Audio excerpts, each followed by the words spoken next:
Buenas tardes. A continuación les explicaré sobre el arco de medio punto. Este es un tipo de arco que en el intradós tiene la forma de un semicírculo. También es un elemento principal de la arquitectura abovedada, formando una bóveda de cañón. Antiguamente esta solía ser conformado por dovelas de adobe, ladrillo o piedras. Igualmente, este arco de medio punto tiene diferentes partes. Una de ellas es la clave, que es la dovela central del arco. Para entender qué es una dovela, este se entiende por cada una de las piedras que forman el arco. Los trasdos o estrados son la profundidad externa de los dovalos, al igual que los intrados y son la profundidad interna. Las impostas son las piedras, son las primeras piedras desde donde arranca el arco, o son las dovelas laterales. La luz es el vano en el muro que cierra un arco, y esto es la apreciación del arco de la portada barroco de una de las muchas casas señoriales de Almada de Granada. Tenemos la cúpula de San Pedro del Vaticano. Esta se divide en tres partes, una que es su cúpula, las pechinas y el tambor. Tenemos entendido que una cúpula es un elemento arquitectónico que se utiliza para cubrir un espacio en planta circular. La podemos encontrar en distintos perfiles. Esas pueden ser semicirculares, parabólicos y ovoidal. Una pechina es un elemento estructural o constructivo que resuelve el encuentro entre la base circular de una cúpula y un espacio inferior de la planta cuadrada. También tenemos el tambor, que este es un elemento arquitectónico estructural y situado en la base de una cúpula a modo de prolongación. Como se puede apreciar, de esta manera pues tenemos nuestras partes también de nuestra cúpula, que podemos encontrar de nuevo las pechinas, los cruceros, el tambor, la semisfera, que puede ser la cúpula, y la linterna. Otros elementos arquitectónicos que veremos a continuación son el arco escarzano y la columna salomónica.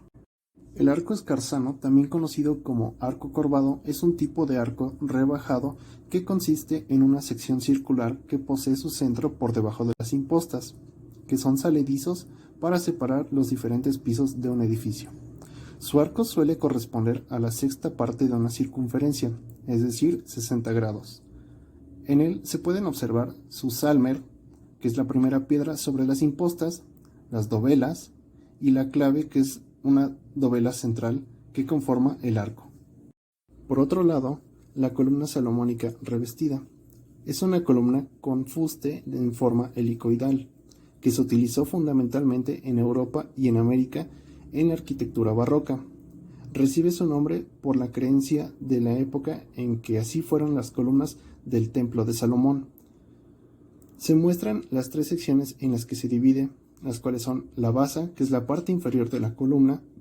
Sobre esta se encuentra el fuste y por último el capitel, que se dispone en el extremo superior de la columna. En este caso, el ejemplo mostrado es una de las columnas que componen el baldaquino de San Pedro, ubicado en la ciudad del Vaticano. Estas aparecen revestidas con un denso ornamento de volutas, hojas de laurel y racimos naturalistas en color dorado. A continuación se presenta el arco Tudor o arco de 4 centros. Es un tipo de arco apuntado que se construye con 4 secciones de circunferencia, es decir, con 4 centros interiores y que se remata con una clave en ángulo. Suele dar la impresión visual de haber sido aplastado por la presión a la que está sometida. Columna estípite. Se conoce con este nombre a la columna con forma de pirámide que a lo largo de su fuste mantiene esta forma y se combina con algunas otras. La variedad de los tipos de estípites no solo depende de sus formas, sino también de sus secciones, las cuales pueden ser de troncos de esferas, dados, cilindros y pirámides. Son talladas y decoradas, básicamente muy elaboradas. Continuando con el siguiente elemento arquitectónico modelado, se da paso al arco apuntado, o también se le conoce como un arco ojival. Este está compuesto por dos tramos de arco, el cual forma un ángulo central. Además de este arco, transmite mejor el empuje lateral que un arco de medio punto. Esto hace que se puedan construir vanos más abiertos, muros más altos y que se tenga mayor sensación de la verticalidad. Y es considerado uno de los tres elementos más distintivos de lo que fue la arquitectura gótica. El modelado se realizó con los materiales de plastilina, una base de cartón la cual se le dio figura con plastilina. Se tomó de inspiración lo que fue la iglesia de San Pedro del Olmo, esto ubicado en España. Esta iglesia se encuentra en lo que es la ciudad del Toro de la provincia de Zamora, España, y que esta data del año 1200, donde en ese año logró ser una de las iglesias más importantes de esta ciudad, pero ya en lo que fue el siglo XIX comenzó en un estado de ruina. La iglesia fue construida con ladrillo recubierto por un enfoscado de cal y de arena. Las partes primitivas de esta son lo que es la cabecera, la portada meridional y la torre. Además de que en 1929 se declaró como un monumento histórico artístico. Para el segundo elemento arquitectónico modelado se toma la hornacia, el cual se conoce como un hueco que es realizado al interior de un muro o de una construcción, que puede ser enmarcado a propósito y coronado por un arco semicircular para cobijar ya sea una estatua, un jarrón o cualquier objeto que se quisiera destacar. Además, este mismo elemento se puede encontrar en el interior y exterior de diferentes edificios o templos. Para el modelado de este elemento se tuvo una base de cartón la cual fue recubierta y dándole figura con plastilina.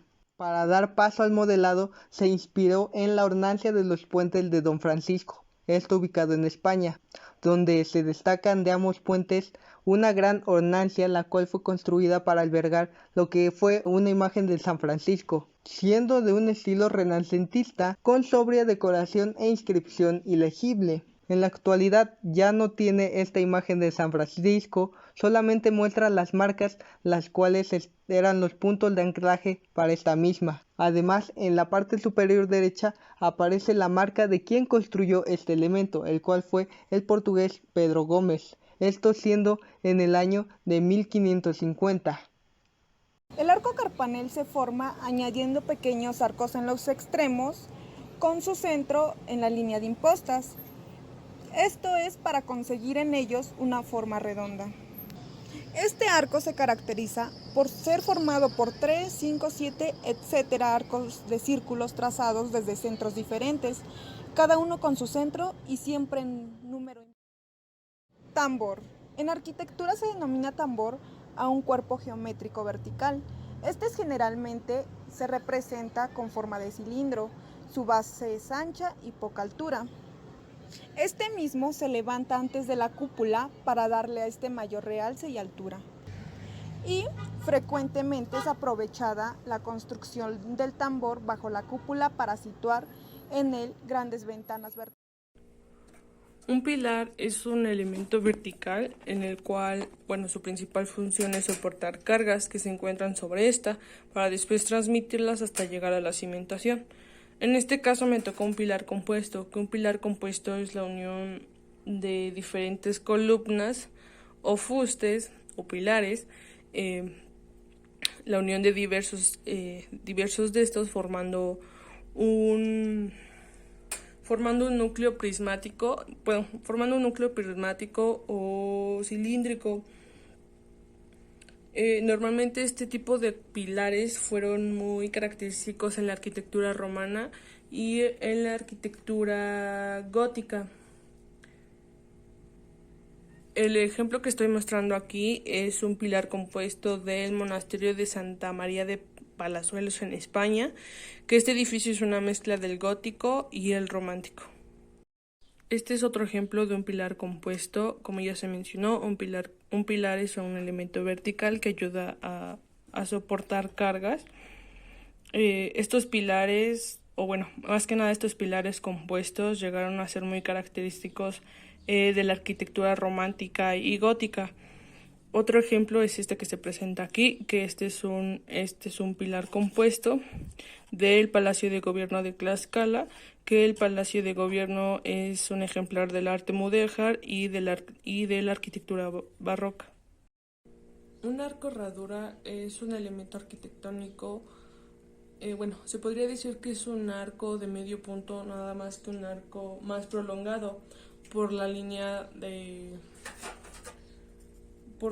los arranques, que es esta de acá, y lo cual hace que se forme una herradura, por lo cual viene de ahí su nombre.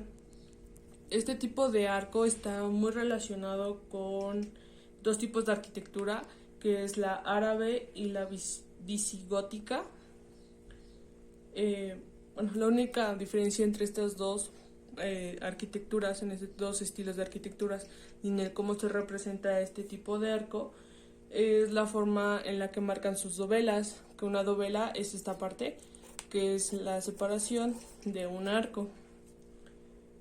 El arco herradura, o se puede definir que está trazado a 1/3 de la parte de la línea de arranques, casi formando una circunferencia perfecta, pero le falta este pedazo que es 1/3, que es 1/3 de la circunferencia. El ejemplo que estoy presentando aquí es el arco herradura del Real Monasterio de Santa Clara de Tordesillas en España. Ese edificio es un ejemplar del arte mudéjar, una mezcla de romántico y gótico.